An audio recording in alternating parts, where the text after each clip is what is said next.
Bismillahirrahmanirrahim. Summary of steps of infection control measures in TB control.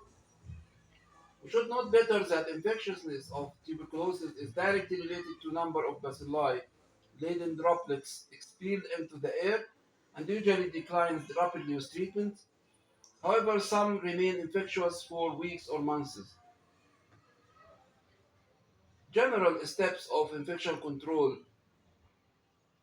should include education of the patient about tuberculosis transmission and how to minimize infectiousness by teaching them to cough using their hands to cover the nose and the mouth during coughing, and it's preferred to use cloths or tissues when coughing.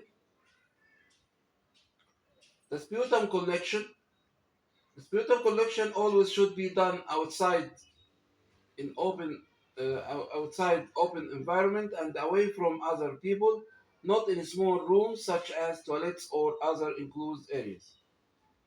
Regarding outpatient settings, patient waiting areas should be opened and well ventilated, and the patients who may have infectious TB should be triaged to separate clinic or waiting areas.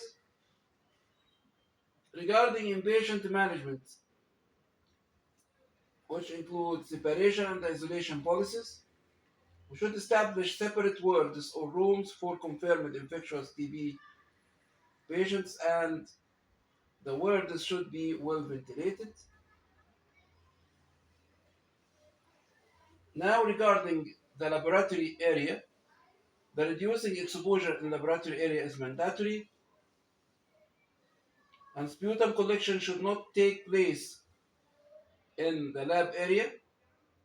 A pass-through window should be used to deliver a sputum sample. In radiology department, we should provide coughing patients with a surgical mask to wear. Alternatively, provide them with tissues or clothes, and provide expedited priority service to potentially infectious TB patients to minimize the length of time spent in the department, and use the room with the best ventilation or taking images of potentially infectious TB patients.